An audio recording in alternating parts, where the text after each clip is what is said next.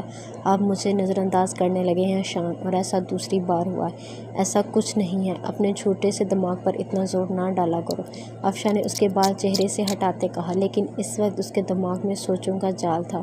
فیصل بلوچ اب تک نہیں پکڑا گیا تھا، یقیناً وہ بتلا تو لیتا۔ افشاں، آپ مجھ سے کتنی محبت کرتے ہیں؟ رحمیہ نے اس کے سینے پر اپنی کوہنی ٹکاتے پوچھا۔ آج یہ سوال کیوں پوچھ رہی ہو؟ افشاں نے اسے دیکھا جس کا آج سونے کا کوئی موڈ نہیں تھا۔ بس ایسے ہی میرا دل چاہا، اس نے اس کی بیئرڈ پر ہاتھ پھیرتے کہا۔ محبت لفظوں کی محتاج نہیں، اس لیے میں کبھی اس بات کا جواب نہیں دے پاؤں گا، اس نے اس کا ناک کھینچتے کہا۔ اگر آپ کو مجھ سے کوئی اچھی لڑکی مل جاتی تو بس میں شادی کر لیتا، افشاں نے کہا، لیکن اگلے ہی لمحے اس کے سر کے سارے بال رحمیہ کے ہاتھ میں تھے اور ان کے کمرے کی دیواروں نے افشاں بلوچ کے قہقہے سنے تھے۔ آپ کو شرم نہیں آتی؟ نہیں، لیکن اب تمہیں ضرور آئے گی، افشاں نے اسے خود پر جھکاتے کہا۔ وہ دونوں خاموشی سے ایک دوسرے کے ساتھ کھڑے تھے۔ خاموشی تھی کہنے کو جیسے کچھ بچا نہ تھا۔ کھڑکی سے آتی روشنی اور ہلکی سی خنکی ماحول کو اور دل فریب بنا رہی تھی، اور وہ مکمل تھے ساتھ۔ وہ جانتے تھے کہ ایک دوسرے کے بغیر وہ کچھ نہیں تھے۔ ایانی نے محسوس کیا تھا کہ احد نے اسے اپنے حصار میں نہیں لیا تھا۔ اس کی ناراضگی سے اس کی جان جاتی تھی۔ گھڑی پر نظر پڑتے ہی وہ اس سے علیحدہ ہوئی۔ گھڑی 12:10 بجا رہی تھی۔ وہ سامنے بڑی پلیٹ سے ایک کپ کیک لے کر آئی اور اس کے آگے کیا۔ وہ اب بھی خاموشی سے اسے دیکھ رہا تھا۔ پلیز احد، اس نے اس کے لبوں کے پاس کرتے کہا تو اس نے کھا لیا۔ کتنا بھی غصہ سہی، لیکن وہ اس کے ہاتھ کو ایسے دھتکار نہیں سکتا تھا۔ وہ ہاتھ صاف کر کے واپس اس کے پاس آئی تو اسے دیکھا جو اب اسے ہی دیکھ رہا تھا۔ سزا پوری ہو گئی میری؟ وہ معصومیت سے آنکھیں پٹپٹاتی بولے۔ احد قریشی کے عنابی لبوں پر ہلکی سی مسکراہٹ آئی جسے وہ بر وقت چھپا گیا۔ باقی کل کے لیے، ابھی سو جاؤ۔ احد نے بنا اس کا جواب سنے دوسرے کمرے کی طرف قدم بڑھائے۔ ایانی بیڈ پر لیٹتے سسکیوں سے رونے لگی۔ وہ اس کی چھوٹی سی غلطی کی سزا کیسے دے رہا تھا اس کو؟ 2 مہینے بے شک چھوٹا عرصہ نہ تھا، لیکن وہ بھی اتنا ہی تڑپی تھی اس کے لیے۔ اس نے بنا چینج کیے اسی کپڑوں میں سونے کی کوشش کی، لیکن وہ ناکام رہی تھی۔ اس کا وجود اب ہولے ہولے لرز رہا تھا۔ ہوا میں خنکی بڑھ گئی تھی۔ اس نے نہ تو کھڑکی بند کی تھی اور نہ خود پر بلینکٹ اوڑھا تھا، بس اوندھے منہ پڑی تھی۔ احد کو اندازہ تھا اپنے سخت رویے کا، لیکن ان 2 مہینوں میں وہ اس لڑکی کے لیے کتنا تڑپا تھا اسے اندازہ نہیں تھا۔ رات کے 2 بجے جب وہ سگریٹ سلگاتا تھک گیا تو واپس کمرے میں آیا۔ اس کا وجود دیکھتے اسے نئے سرے سے اس پر غصہ آیا۔ آہستگی سے دروازہ بند کرتے وہ چینج کر کے آیا اور اسے دیکھا جو اوندھے منہ بے ترتیب سے پڑی تھی۔ بال بندھے ہونے کی وجہ سے اس کی کمر بھی اب دکھ رہی تھی، ٹسلز ٹوٹ جانے کی وجہ سے۔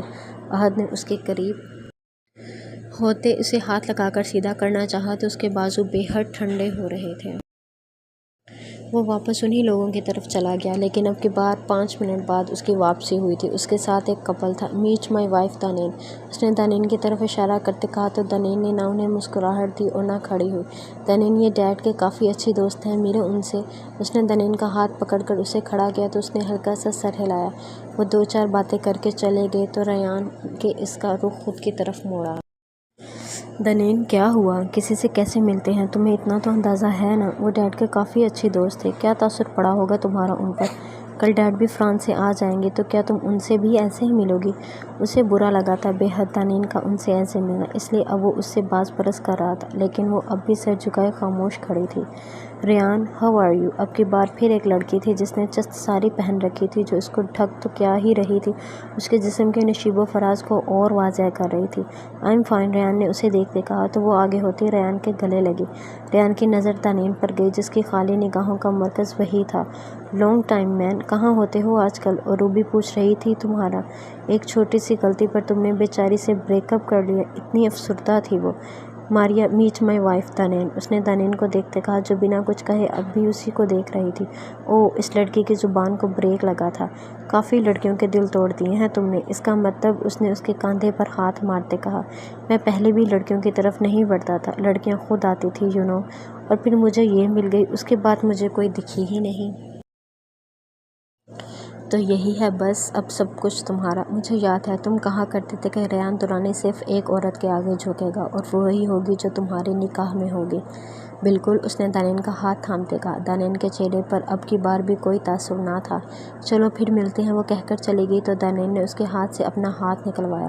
ریان نے اس کی طرف دیکھا جو مخالف سمت دیکھ رہی تھی، وہ اسے سمجھنے سے قاصر تھا۔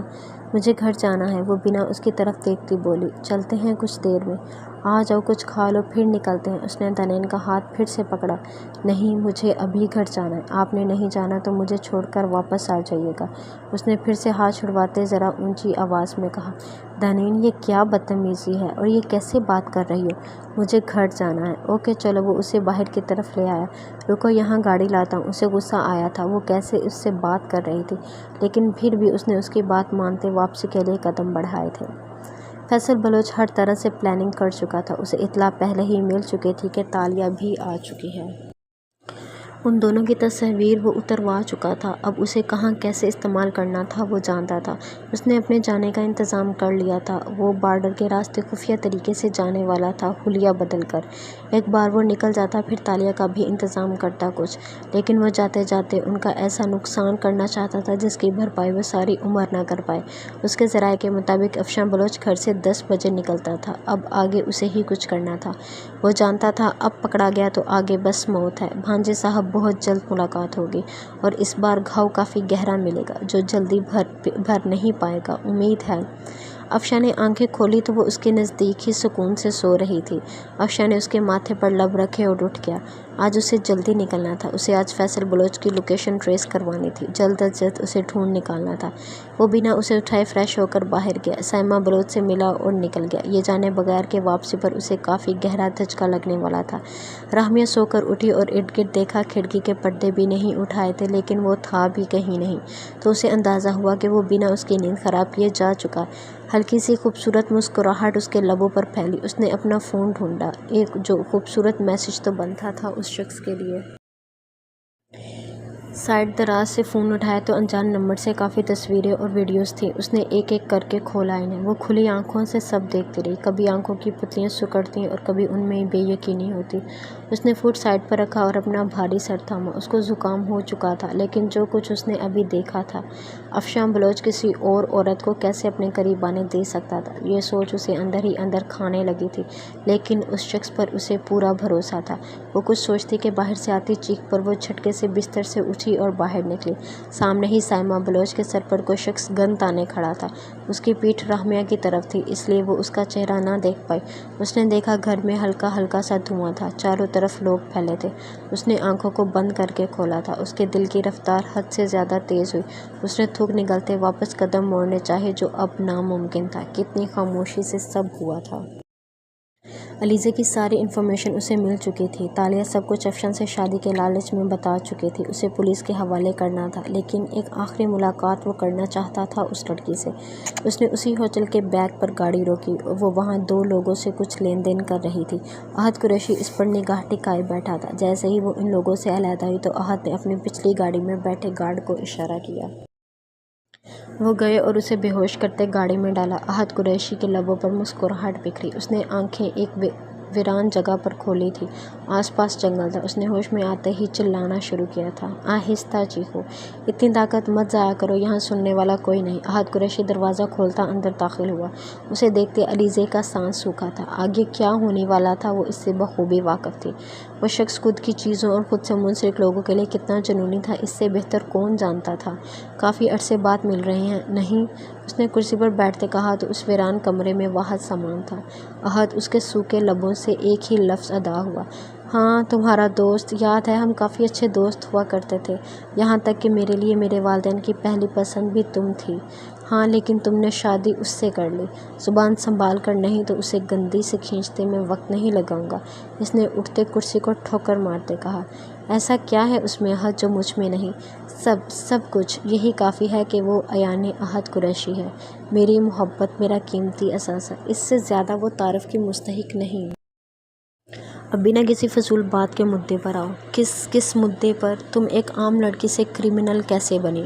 تم وہ علیزے نہیں ہو جسے میں جانتا تھا۔ اب کی علیزے اسمگلنگ میں ملوث ہے، کسی کو جان سے مارنے کی کوشش کر چکی ہے اور ایک وجود جو ابھی اس دنیا میں نہیں آیا تھا اس کا قتل کر چکی ہے۔ علیزے کی آنکھیں حیرت کی زیادتی سے کھلی، وہ اس کے بارے میں سب جانتا تھا۔ مجھے تم چاہیے تھے، اب ملے نہیں تو میں کیسے کسی دوسری عورت کو خوش رہنے دے سکتی ہوں تمہارے ساتھ؟ وہ جنونی انداز میں چیخی۔ انسانیت کا قتل کیا ہے تم نے، احد نے اپنا غصہ ضبط کرتے کہا۔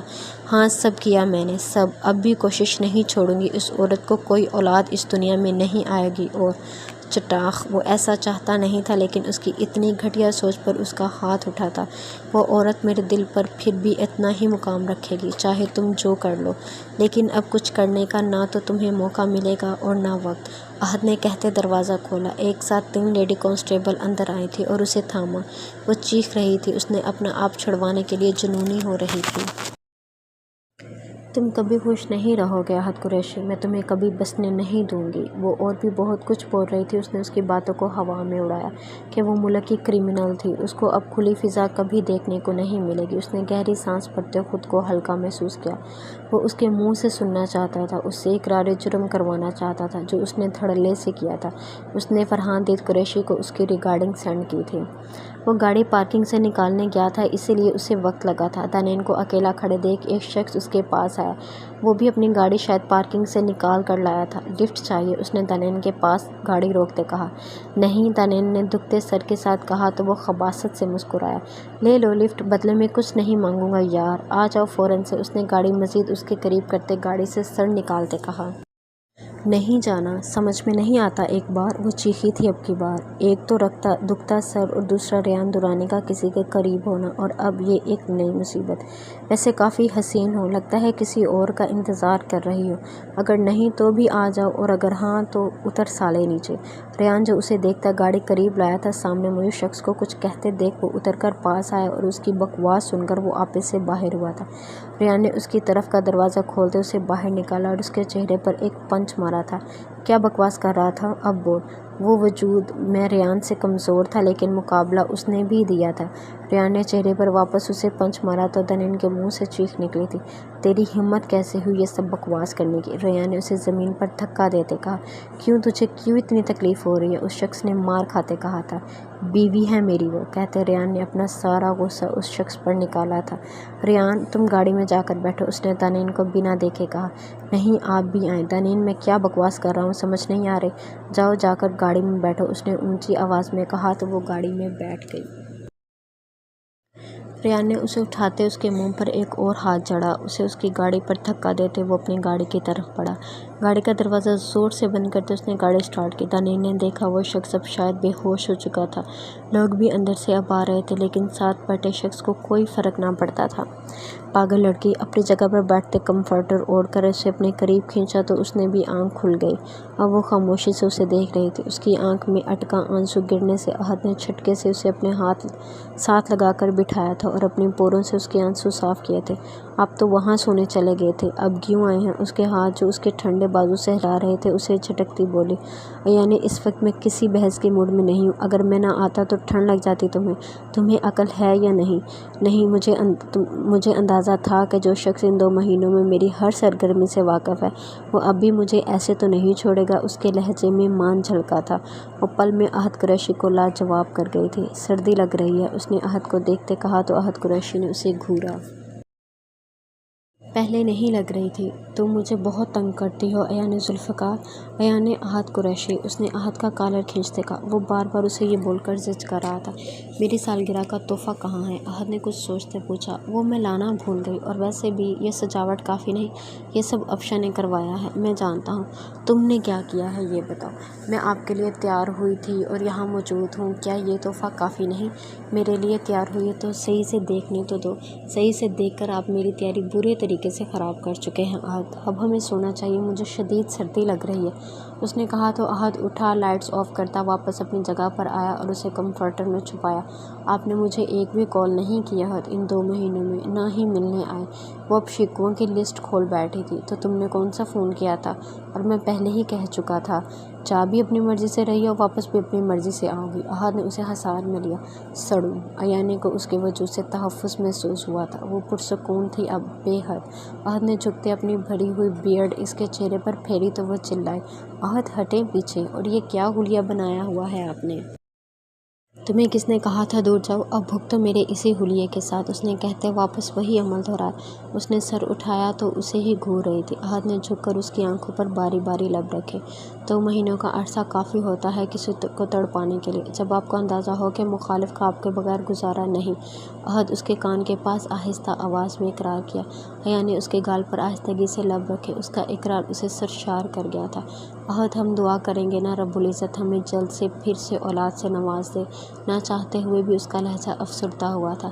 صحیح وقت پر سب ہو جائے گا یعنی، اور جو ہو گیا اس کے بارے میں اب ذکر نہیں ہوگا دوبارہ کبھی۔ یہ بات کھول کر سن لو میری اور ذہن میں بٹھا لو۔ احد نے کہتے روب بدلے اور وہ نیچے آیا اور ایانے اوپر تھی۔ ایانے کے بال ان دونوں کو ڈھک گئے کیونکہ وہ اس کے بال کھول چکا تھا۔ ایانے کو اس کے ہاتھ اپنی کمر پر سرکتے محسوس ہو رہے تھے۔ اس نے ہونٹ پیچھے۔ احد اس سے پہلے کہ وہ کچھ کہتی، احد اس کے بالوں میں ہاتھ پھنساتا اسے خود پر جھکا چکا تھا۔ 2 سیکنڈ بعد اسے خود سے دور کرتے اس نے ایانے کو دیکھا جو آنکھیں بند کیے تھی۔ احد نے اس کے لبوں پر پھر سے اپنے تشنہ لب رکھتے خود کو سیراب کیا۔ اب کی اس کی گرفت میں شدت تھی۔ ہر گزرتے لمحے کے ساتھ ایانے کو اس کی گرفت اپنی کمر پر سخت ہوتی محسوس ہوئی تھی۔ سانس بند ہوتے اس نے احد کو جھٹکے سے خود سے دور کیا تھا۔ اپنے نم لبوں پر انگلی پھیری تو خون کی ایک ننھی سی بوند تھی۔ اس نے احد کو بے یقینی سے دیکھا۔ احد نے اس کی آنکھوں کے شکوے کو نظر انداز کرتے اس کی گردن پر لب رکھے تھے۔ ایانے کو ہر لمحے کے ساتھ اس کے بازو اپنی کمر میں پیوست ہوتے محسوس ہوئے تھے۔ اس کی شدتیں برداشت کرتے وہ نہ ڈھال پڑی تو احد نے واپس اسے اس کی جگہ پر لٹا کر اس پر جھکا۔ ایانے نے چہرہ موڑنا چاہا تھا۔ احد نے اس کی یہ کوشش بھی ناکام بنائی۔ ابھی چند لمحے پہلے کسی نے مجھ سے پوچھا تھا کہ سزا ختم ہو گئی اور آپ نے کہا تھا کل بھی ملے گی۔ فی الحال مجھے برداشت کرو خاموشی سے۔ 2 مہینے تڑپایا ہے تم نے مجھے، اب بھگتو۔ احد نے کہتے اس کے شولڈر پر اپنے لب رکھے۔ ایانے ہر لمحے کے ساتھ اس کی بڑھتی شدت کو بخوبی محسوس کر سکتی تھی، لیکن اس کی قربت کی تاثیر ہی تھی جس نے اس کے سارے زخموں پر مرہم رکھا تھا۔ ایانے نے پرسکون ہوتے اس کے گرد بازو باندھتے آنکھیں موندی تھی۔ اے لڑکی رکو! سامنے موجود ناکام پوشوں میں سے ایک نے اس کی طرف گن کا رخ کرتے کہا تو وہ تھمی۔ فیصل بلوچ نے رخ موڑا اور اس کے قریب جا کھڑا ہوا۔ راہمیہ کے ہاتھ پاؤں سرد پڑ چکے تھے۔ یہ سب اچانک کیا ہوا تھا؟ افشاں بلوچ کی اتنی سیکیورٹی کے بعد اس گھر میں جیسے کیسے داخل ہو سکتا تھا؟ یقیناً مخالف پوری تیاری کے ساتھ آیا تھا۔ واہ رے گڑیا، کافی بڑی ہو گئی ہو۔ یہ آواز تو وہ لاکھوں میں پہچان سکتی تھی۔ اس کے ماتھے پہ بوندیں نمودار ہوئی اور دل کی رفتار ساکت، اس کے ہاتھ برف ہوئے۔ یہ لہجہ، اس نے آنکھیں پھاڑے سامنے موجود شخص کو دیکھا جو اب اپنا نقاب اتار چکا تھا۔ ان آنکھوں کو، اس وجود کو وہ کیسے نہ پہچانتی؟ اس غلیظ وجود کو جس نے اسے ہاتھ لگانے کی کوشش کی تھی، نقصان پہنچانے کی کوشش کی تھی۔ اف افشاں! اس کے لبوں سے دھیرے سے یہ لفظ ادا ہوئے تھے۔